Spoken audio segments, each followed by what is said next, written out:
Bem-vindos a mais um episódio do Fut Talks, um espaço do pensar estratégico do futebol.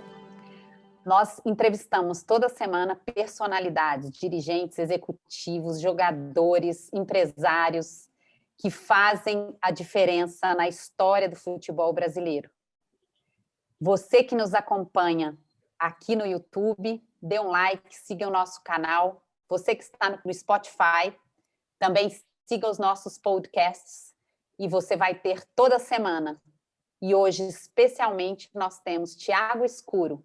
Ele é formado em Ciência do Esporte, Gestão e Marketing Esportivo, começou sua carreira e continua predominantemente dentro de clubes profissionalizados, clubes empresa, começou no Audax, do Grupo Pão de Açúcar, passou por funções também aí no Cruzeiro, e hoje ele é o CEO do Red Bull. Uma carreira brilhante, de muito destaque. Te dou boas-vindas, Thiago, aqui na Universidade do Futebol. Obrigado, Heloísa, professor Medina, Rafael, um prazer estar com vocês. Obrigado pela oportunidade, pelo convite. Tenho certeza que vão ser discussões muito ricas para o nosso futebol aí nos próximos minutos. Obrigada. Então, eu vou começar com uma, Thiago, que hoje suscita um interesse gigante, que são profissionais que querem migrar suas carreiras para o futebol, ou profissionais que estão no futebol e têm sempre a pergunta: o que trouxe o Thiago até aqui? Qual a sua jornada? E quando a gente estudava um pouco mais a fundo, várias coisas chamam atenção, mas a sua formação acadêmica é uma coisa de muito destaque.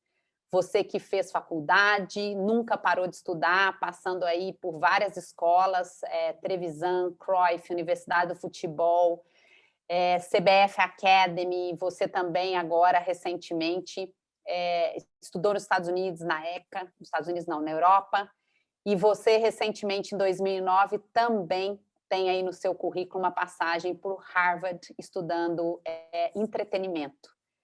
Conta para a gente um pouquinho dessa trajetória e conta para a gente um pouquinho da importância que você dá à formação continuada. Oi, Luiz, eu acredito muito no conhecimento como um meio para atuar profissionalmente, né? O futebol é um meio muito empírico, o futebol ainda é um meio conservador nesse sentido. A gente vem observando essa evolução nos últimos anos, da ciência tendo maior participação, de fato, na tomada de decisão, na operação, em todos os âmbitos desse mundo. Eu sempre tive isso muito forte dentro de casa. Meu pai e minha mãe sempre buscaram muito esse aspecto da formação educacional, tanto para mim quanto para meus dois irmãos. E a partir do momento que eu ingressei no mercado de trabalho, depois da graduação, a cada etapa, a cada oportunidade que foi surgindo profissionalmente, eu fui sentindo a necessidade de buscar o conhecimento para ir complementando a minha formação, e isso eu venho fazendo até hoje, né? Então, hoje eu trabalho numa empresa global internacional, por isso de nos últimos anos ter priorizado currículos internacionais para poder entender melhor as culturas, a mentalidade em outros ambientes. Então, acho que é isso. Eu espero continuar isso para sempre, ser um eterno aluno. Cada vez mais a gente tem uma produção de informação e de conhecimento numa velocidade absurda, e se a gente não acompanhar isso, dedicando algumas horas aí a estudar de fato, a compreender as coisas com profundidade, eu acho que a própria atuação profissional ela fica comprometida, né? Então, a exigência da operação ela vai acompanhando a produção de conhecimento e de informação que a gente tem. Então, me faz bem, eu acho que essas experiências educacionais aí trouxeram uma série de ferramentas para o meu dia a dia, muito relacionamento, né? Quando a gente vai para um curso do ECA, por exemplo, que é a Associação de Clubes Europeus, são 40 clubes da Europa em que você tem contato com profissionais de diferentes áreas. O próprio curso de Harvard, que era mais abrangente, entretenimento, mídia e esportes. Então, desde o agente do The Rock, que é um ator de Hollywood, até o Oliver Kahn, um ex-atleta de futebol, faziam parte dessa turma discutindo entretenimento, discutindo novas práticas. Então, acho que tudo isso enriquece muito a minha atuação no dia a dia. Então, sou um entusiasta desse caminho, desse processo. Então, eu passo para o Medina, mas eu não posso deixar de falar do orgulho que a gente tem de você ser um ex-aluno nosso e hoje, nessa entrevista, também nosso professor. Obrigada. Eu que agradeço, Luiz. Sem dúvida, Elo, sem dúvida. Tiago, eu queria, a gente vê, né, todos aqueles que são aficionados do futebol e apreciam o futebol brasileiro, né, vê assim, como um aspecto muito promissor a presença do Red Bull no Brasil. Né? A gente sabe que o clube empresa nem sempre é garantia de bons resultados, de sucesso, mas a gente acredita muito que, se bem gerido, né, com uma governança sólida, como a que vocês vêm imprimindo, né, no Red Bull, é uma esperança para o futebol brasileiro. Né? Gostaria que você falasse um pouco como está sendo aí o teu planejamento de médio e longo prazo, né, em relação à infraestrutura, a seleção e qualificação de atletas. Né? Vocês também têm uma atenção muito grande em relação a investimento em pessoas, né? Vocês têm algumas referências, né, nesse aspecto, novas tecnologias, né? A necessidade imperiosa aí de vocês terem um centro de treinamento, né, também para dar vazão a todo esse projeto. Fala um pouco como está o Red Bull Bragantino nesse momento de seu desenvolvimento. Não, Medina, claro, eu acho que assim, ó, antes de entrar diretamente no detalhe nosso, só o que é sucesso para o gestor, né? Nós precisamos estimular mais, desassociar essa coisa de o sucesso é quem é campeão. Então, eu acho que o sucesso, pelo menos a minha ambição é que em 4 ou 5 anos o Red Bull Bragantino seja uma instituição saudável, bem administrada, que proporcione bons dias de jogos para a cidade, para a comunidade, que gere atividade econômica, emprego, de forma sustentável e que naturalmente consiga ser mais competitivo em campo, né? Porque a conquista esportiva ela é muito perecível, né, Medina? Se a gente basear o sucesso só pela conquista desportiva, a gente está limitando uma série de outras coisas e a gente está tornando o nosso ciclo mais curto, né? Então, ok, você foi campeão num ano e no outro, como é que essa instituição se comporta? E aí, nesse sentido que a gente trabalha dentro do Red Bull Bragantino. Então, nós, 2 anos atrás, viabilizamos essa operação, onde a Red Bull assume o controle do Bragantino, torna-se o Red Bull Bragantino. Então, um clube que vinha da Série C, um clube que vinha com um faturamento de 8 milhões de reais por ano, um clube que não tinha categorias de base ativa. Então, é uma revolução interna que vem acontecendo, né? Óbvio que muito da experiência e da estrutura do Red Bull Brasil veio para dentro do Red Bull Bragantino, como categorias de base, por exemplo, mas nós tivemos aí nos últimos 2 anos um aumento significativo em funções longe do campo. Então, hoje nós temos gerente financeiro, RH, comunicação e marketing, comercial. Aí, quando a gente vem para o lado do campo, as comissões estão maiores, mais robustas, mais atenção. Então, esse pilar do capital humano ele é fundamental para o clube se sustentar e crescer. Estão muito intensificados os trabalhos com relação à infraestrutura. Então, o projeto de um novo centro de treinamento está na fase final. Nós vamos ter 8 campos de futebol, um mini estádio, toda uma infraestrutura para os atletas de 14 anos até o profissional no mesmo local, integrado dentro da filosofia e ideia do clube. Então, isso também a gente ainda tem a previsão de iniciar as obras esse ano. Junto com esse equipamento novo esportivo, muitas tecnologias, muitas ferramentas que a ciência já produziu, bastante coisa que outros clubes já usam no mundo, mas que são novos aqui no nosso mercado. Essa semana mesmo nós estamos finalizando a implementação do Game On no centro de treinamento provisório no estádio. É uma ferramenta de vídeo, de análise de desempenho, que vai nos possibilitar ter muito mais informação e conhecimento do comportamento individual e coletivo, Nós estamos contratando uma ferramenta que vai traquear toda a Série A do brasileiro para nós, que é um serviço comum fora do Brasil e que nós não temos aqui uma visão de liga que organize isso. Então, nós estamos contratando esse serviço para que a gente passe a ter a informação de todos os jogos da Série A no que diz respeito ao desempenho físico de todas as equipes. Então, o que hoje é comum a gente observar numa transmissão de campeonato europeu, tal atleta atingiu tantos quilômetros por hora, se deslocou, essa informação ela é fechada no nosso ambiente, no futebol brasileiro. Cada clube tem a sua, nós vamos começar a olhar para isso de uma forma mais abrangente. Então, são só alguns exemplos de outras ferramentas e métricas que a gente vem trazendo. E aí eu acho que eu vou finalizar, Medina, com o que é o principal pilar nosso, que é a ideia de jogo e o modelo. A gente tem princípios na nossa forma de enxergar futebol que eles pertencem à Red Bull, eles não pertencem ao Thiago Escuro, eles não pertencem ao Maurício Barbieri, eles pertencem à instituição, que é um jogo agressivo, que é um jogo de pressão na bola, é um jogo de buscar o gol quando tem a bola o mais rápido possível. Por isso, a gente prioriza jogadores jovens, porque eles têm a mentalidade ainda em formação, para que a gente possa influenciar as ideias de jogo que eles têm, por conta da exigência física que esse jogo tem. Então, tudo isso está conectado, e aí dentro de um prisma onde a Red Bull nos dá o tempo, né? Que eu acho que é o lado mais triste do futebol brasileiro.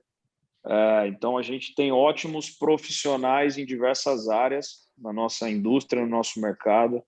Essa idolatria pelo profissional estrangeiro, eu não compartilho dela.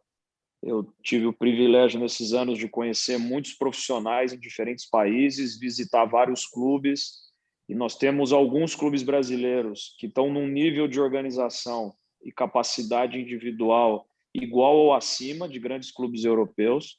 O que a gente tem dificuldade aqui é de ter uma visão sistêmica do tempo, da organização, que é algo...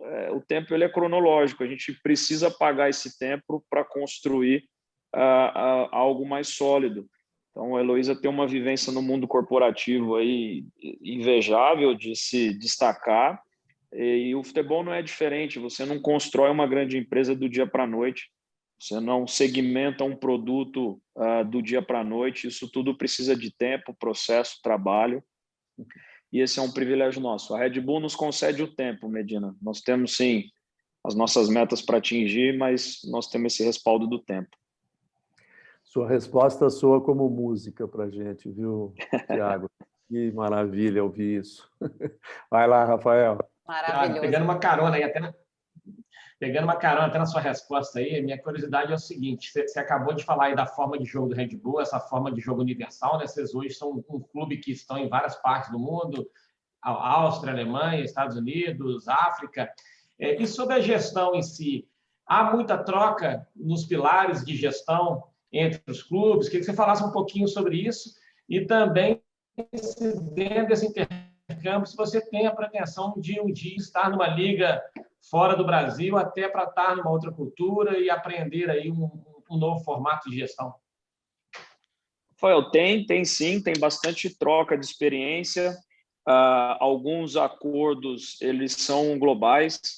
Então, algumas ferramentas, por exemplo, nós temos mais de um clube da estrutura Red Bull que utiliza, e a gente eu consigo comparar o Claudinho com o Forsberg, que é o meia do Leipzig, em diversos níveis. A gente consegue comparar o Léo Ortiz com o Pamecano, eu consigo olhar para algum atleta do Nova York, ter acesso aos treinos, por exemplo.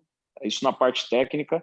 Na parte de gestão também, práticas na área comercial, sistemas da área de finanças, RH, enfim, a gente tem bastante troca e proximidade. Tem algo muito bacana no mundo Red Bull, que é respeitar a cultura local. Então, nós pertencemos a uma empresa austríaca, mas é um clube com uma gestão 100% brasileira. O Red Bull New York é uma gestão feita por norte-americanos, predominantemente. Então, não existe aquela visão arrogante de que eu sou europeu, eu vou aí impor como as coisas têm que funcionar.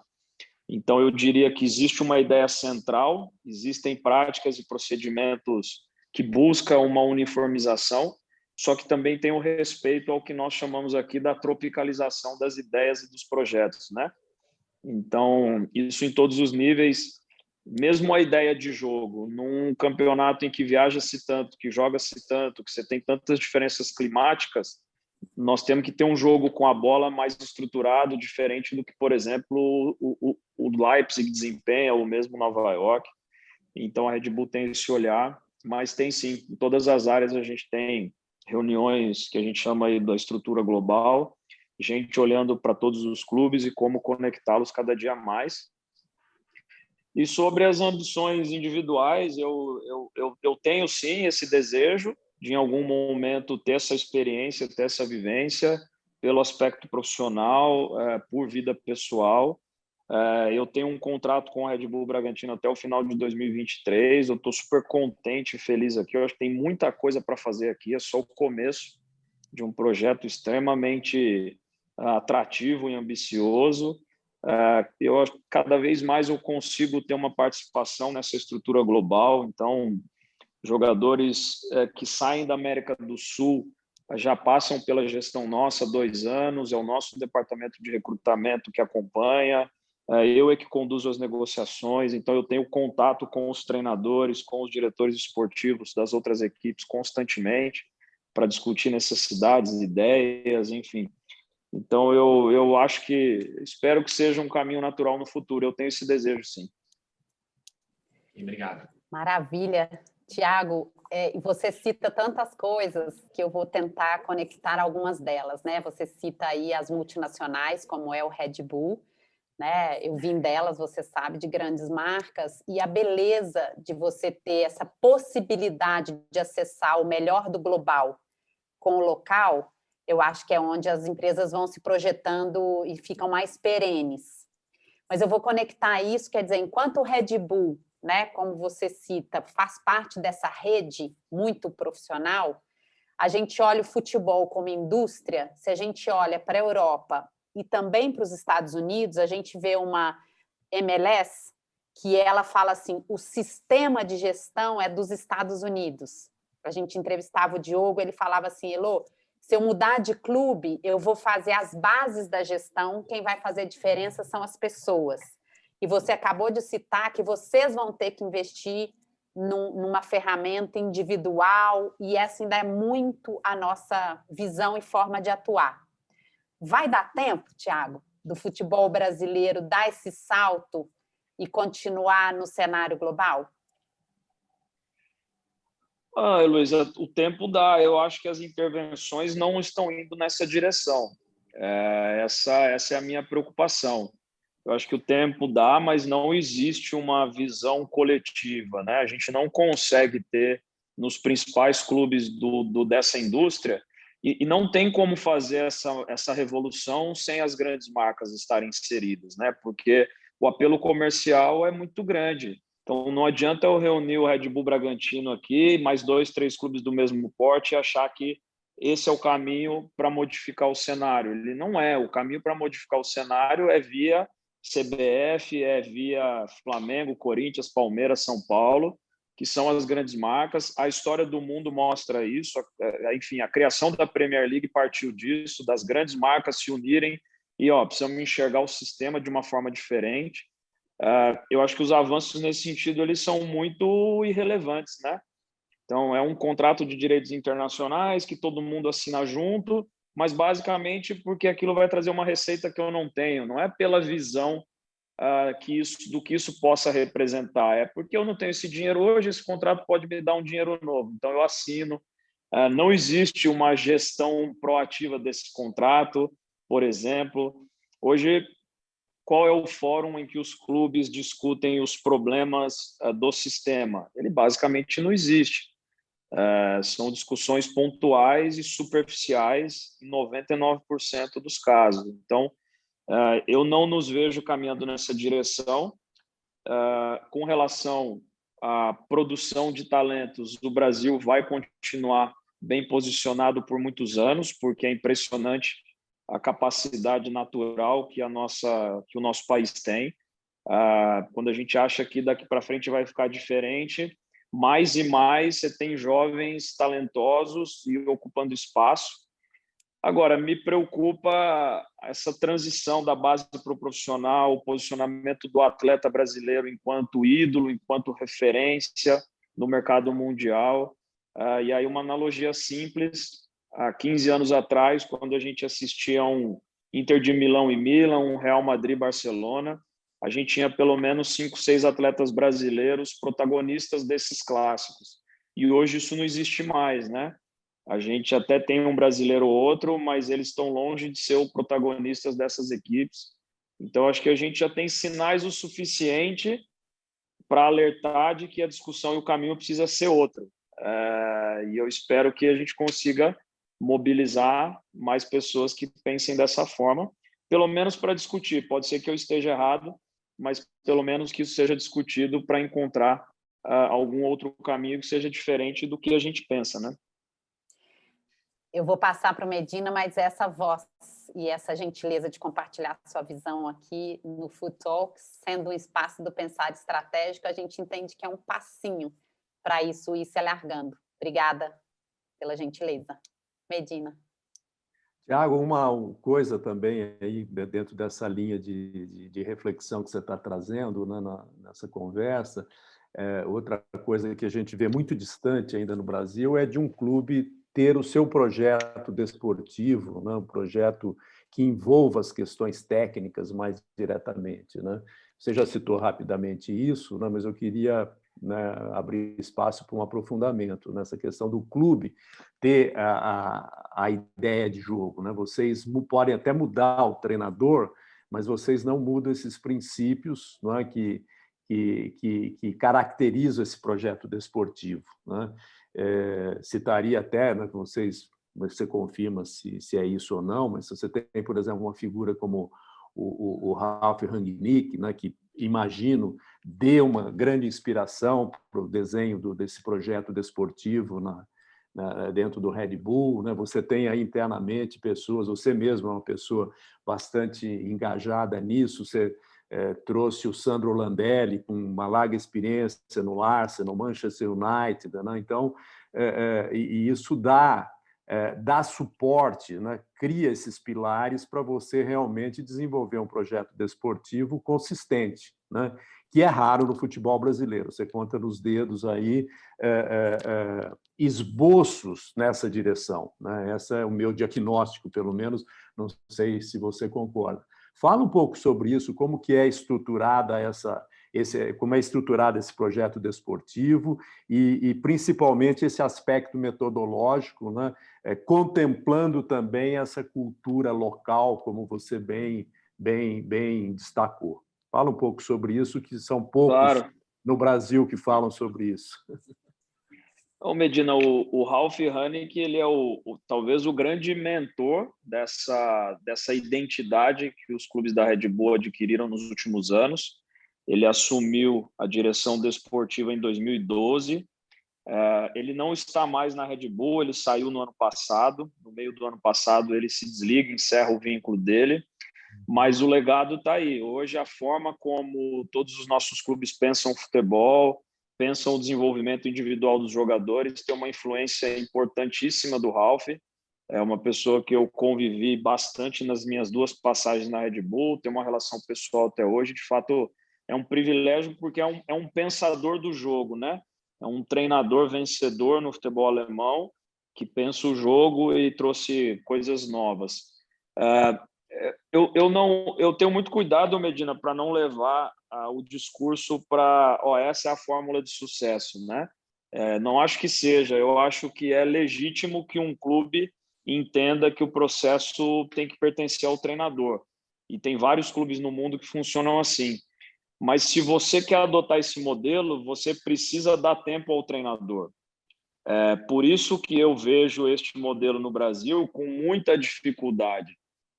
Por isso que eu entendo que um processo como, por exemplo, o Guardiola tem no City, é muito difícil de replicar no Brasil, porque a gente tem a dificuldade de ter treinadores capacitados para essa gestão tão completa, tão complexa, Esse é um outro aspecto que a gente precisa atacar.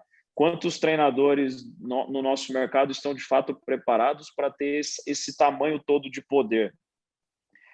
Quantos treinadores nossos, de fato, entendem como é que a nutrição funciona, como é que o orçamento funciona, o recrutamento de jogadores, análise de desempenho. Então, o treinador com esse nível de poder em outros mercados, ele consegue transitar por todas essas áreas. O modelo que nós entendemos que é sustentável é que grande parte das ideias pertençam ao clube, porque é inevitável que o sucesso vai fazer com que a gente perca profissionais e atletas. Então, da mesma forma que aconteceu com o Zago já no primeiro ano, onde mesmo a gente tendo contrato, tendo feito todos os movimentos para continuar o trabalho, ele recebeu uma proposta do Japão, entendeu que tinha que sair, saiu. Isso tende a acontecer em algum momento com o Barbieri também. A gente precisa preparar novos treinadores que pensem de forma similar ao clube ou identificá-los. Então, a gente tem essas ideias, elas são discutidas no processo de entrevista ou de recrutamento do treinador. Hoje, um dos trabalhos que a nossa área de scouting faz é estudar treinadores. Então, é encontrar em equipes de diferentes mercados comportamentos coletivos similares aos nossos. Então, eu vou dar um exemplo. O Moser, no CSA, vem fazendo um trabalho muito interessante. É um treinador que, pelo que a equipe dele apresenta em campo, tem tido esse comportamento coletivo de um jogo mais alto, mais pressão na bola, um jogo mais propositivo com a bola, menos reativo. Então, esse tipo de profissional ele já passa a ter uma atenção nossa, assim como é feito com jogadores, né? Então, a gente faz isso hoje com profissionais também de diversas áreas, porque o sistema precisa funcionar de forma contínua em torno da ideia. Então, todas as áreas precisam ir na mesma direção. A fisiologia precisa atuar no sentido de entregar o melhor para este modelo, a preparação física, a nutrição, a fisioterapia. Então, a gente tem uma exigência física alta. A gente foi uma das equipes mais intensas do Campeonato Brasileiro da Série A. Como é que a gente mede a intensidade? Depois do Atlético Mineiro, nós fomos a equipe que mais produzia ações em alta. Então, isso exige um cuidado maior com a recuperação pós-jogo. Então, isso impacta na logística. Então, se a gente joga à noite em algum lugar, a gente nunca retorna pós-jogo. A gente não tira a noite de sono do atleta, porque é fundamental para a recuperação. Então, em muitos momentos, a gente ficava até a hora do almoço na outra cidade, para que os atletas pudessem dormir, se alimentar bem, e aí depois a gente retorna para Bragança, mas já com o processo de recuperação sendo cuidado. Então, o modelo dispara gatilhos em todas as áreas. E quando você tem numa temporada, e eu vivi isso no Cruzeiro, ideias muito diferentes no meio da temporada, pelo menos para mim foi um caos fazer a gestão disso no dia a dia. A gente tem no Sandro hoje uma pessoa fundamental na área técnica, e quem está de fato no dia a dia na operação com as comissões técnicas, com todas essas áreas, acompanhando os treinos. O meu dia a dia é no centro de treinamento também, mas é óbvio que eu acabo dedicando mais horas aí a questões administrativas, né, financeiro, relação com federação, com CBF, com clubes. Então, a gente tem se dividido dessa forma e tem funcionado bem. Thiago, em resumo, né, assim, fazendo uma síntese do que você fala, para se fazer implantar um modelo desse com um projeto desportivo realmente consistente, os seus executivos, né, os seus profissionais precisam entender profundamente de futebol, né? Não basta você ter o projeto, mas você tem que ter realmente, né, toda uma equipe que trabalha nessa direção, né? Porque senão fica inviável. Realmente, aí só resta entregar a chave do vestiário para o treinador e torcer para que as coisas caminhem, né? Não é um modelo, como você bem falou, não é um modelo que é para se descartar, né? É uma questão de opção, mas para se fazer o que vocês fazem, e outros clubes que queiram fazer, precisa ter um projeto muito claro, né? Técnico desportivo, concorda? Perfeito, Medina. Até assim, tem uma situação que eu costumo pontuar, é uma história que eu conto. Eu falei isso na turma de executivo de futebol que eu estou participando. Eu sei que algumas pessoas até ficaram chateadas comigo lá por conta disso, mas eu não consigo agir diferente. Quando eu saio do Red Bull para ir para o Cruzeiro, a Red Bull fez um processo de seleção de um profissional que fosse me suceder. E aí eu estava lá, coisa de 15, 20 dias no Cruzeiro, o meu antigo chefe global me ligou e falou, cara, nós não estamos conseguindo encontrar profissional, eu preciso da sua ajuda, até para você poder direcionar e indicar alguém. E aí o Rodolfo, que é quem presidia o Red Bull na época, havia colocado 5 profissionais de mercado no processo seletivo. E nós temos uma característica no mercado, Medina, de que vários advogados viraram diretor esportivo pela capacidade e habilidade de negociar. E isso, para a mentalidade do futebol europeu, por exemplo, é inaceitável. Como que o diretor esportivo não tem uma formação esportiva? Como é que um diretor esportivo não vem dessa origem, né? Então, assim, o conhecer o jogo, o conhecer a área técnica, por isso que eu já cansei de recomendar o curso de gestão técnica da Universidade do Futebol, porque, de fato, ele contribui muito para a formação desses profissionais. Não canse. Não, eu continuo não sempre. Cansa, não.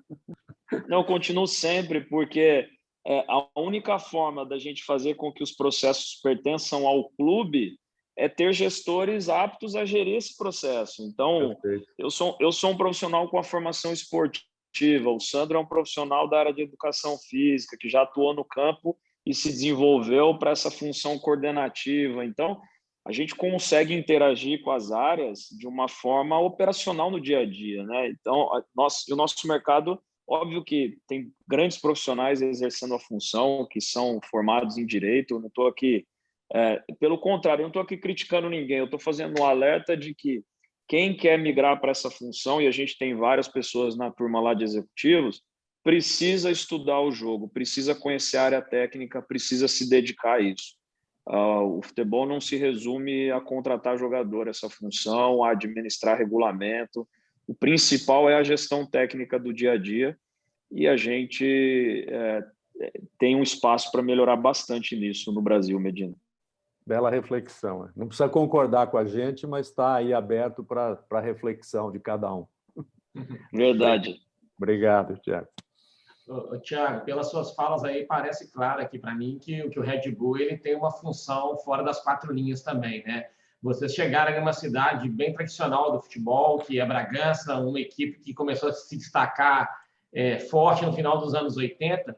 Conta para a gente um pouquinho como é que foi a recepção da cidade de Bragança, dos torcedores do Bragantino, em face da chegada aí do Red Bull, e qual que é o papel hoje social que vocês têm na cidade? Rafael, o Bragantino é uma agremiação controlada por uma família há muitos anos, né?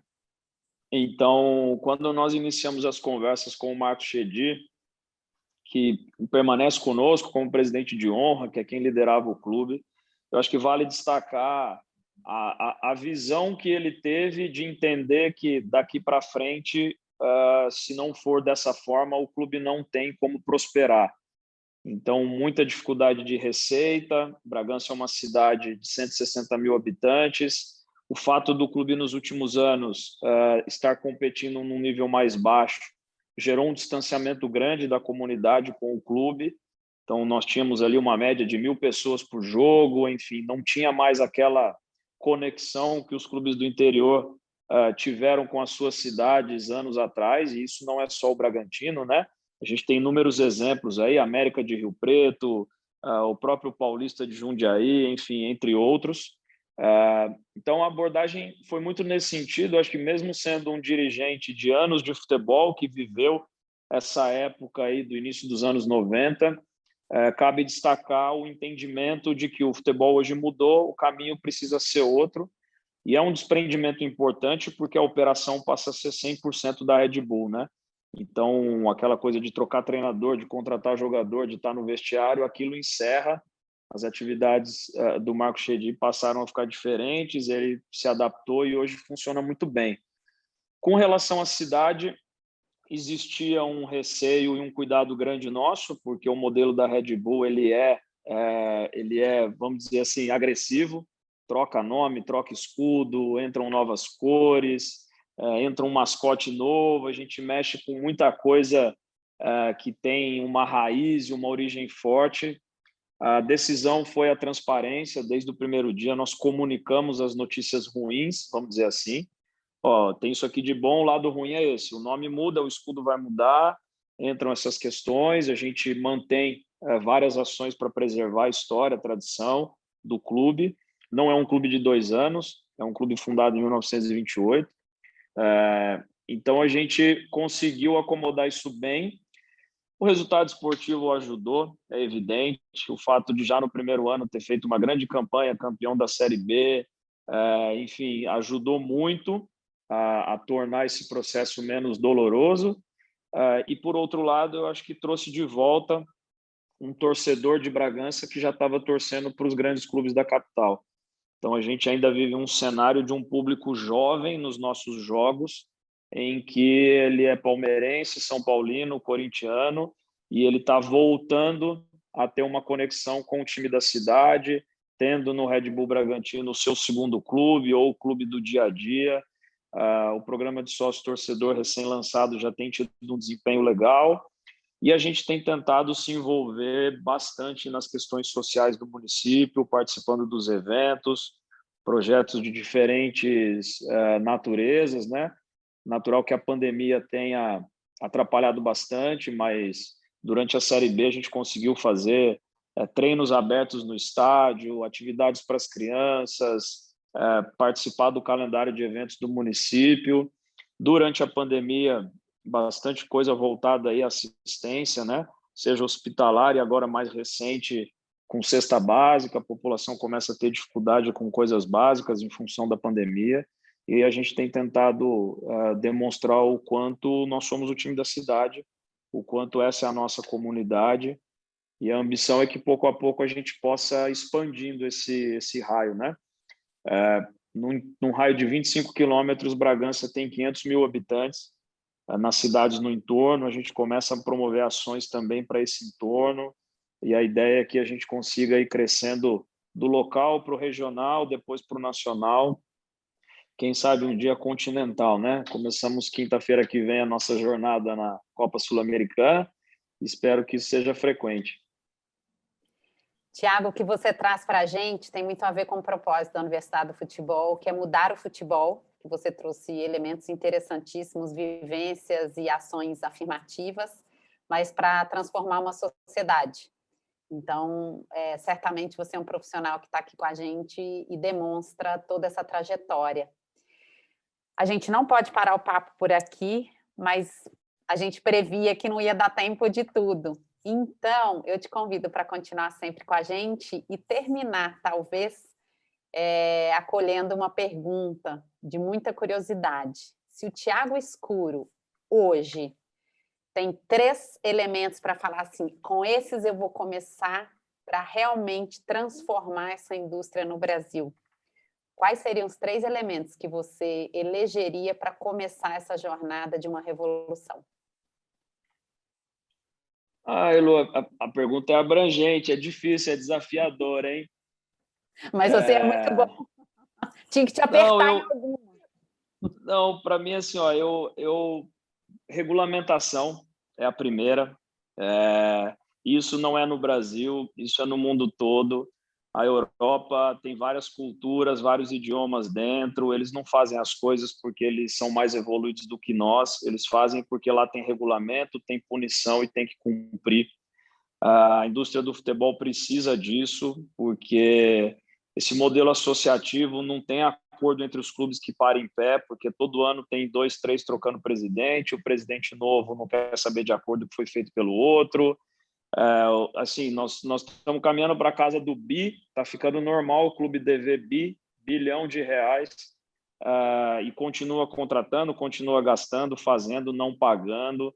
Então, acho que essa revolução, se eu tivesse autonomia e liberdade, eu atacaria a regulamentação de uma forma muito forte, muito agressiva mesmo, para forçar essa profissionalização.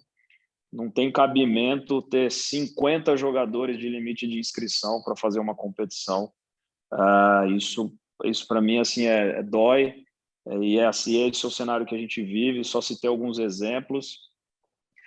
Eu acho que o segundo elemento, eu gostaria de trancar os principais treinadores do futebol brasileiro uns 2 dias numa sala e ter conversas mais transparentes e abertas, porque eles precisam fazer a parte deles também, em vários sentidos. Eu acho que uma coisa é o que a CBF vem exigindo e fazendo bem, que é o CBF Academy, que é trazer capacitação. A outra é a iniciativa individual. A gente não tem uma cultura das grandes lideranças do futebol de estudar, de buscar capacitação, de ter contato com grandes líderes, de olhar para outras indústrias. Então, o que é importante para o presidente de uma grande empresa? Como é que eu posso trazer isso para o meu ambiente? É comum as grandes empresas levarem personalidades do esporte para falar nas empresas, mas a gente não tem a humildade para ter o caminho contrário. Eu aprendi demais no tempo de Grupo Pão de Açúcar, com executivos da empresa, tendo algumas oportunidades de conviver com o Abílio Diniz, por exemplo. Então, assim, são lições que você transporta para o nosso mundo e poderia modificar muito. Eu acho que os grandes vetores dessa transformação são os treinadores. Eles são a maior liderança do futebol. Eles têm o microfone todos os dias e o exemplo, né, Elo? Eles podem dar o exemplo todos os dias, seja numa sessão de treino, numa entrevista. Então, eu tenho uma expectativa maior sobre o que eles entregam. E aí eu acho que o terceiro elemento seria modificar essa estrutura associativa dos clubes. Isso é muito mais nocivo do que as pessoas imaginam. Isso é discutido de forma banal, publicamente. O clube associação tem a política, tem o conselho, tem assim, a gente aceitou isso como normalidade, mas isso é extremamente agressivo e prejudicial para o negócio futebol. Então, assim, eu acho que e aí talvez se eu tivesse um quarto elemento, Elo, seria a imprensa, só que eu acho que mexendo nesses 3 a gente conseguiria educar a imprensa. Então, eu acho que seria a consequência conseguir levar para a imprensa uma visão diferente. Assim, não dá mais para vocês ficarem criticando tudo e todos, atacando todo mundo o tempo inteiro, porque tem gente honesta trabalhando duro do lado de cá para tentar melhorar as coisas. A gente precisa de ajuda, a gente não precisa de mais gente para atrapalhar, né?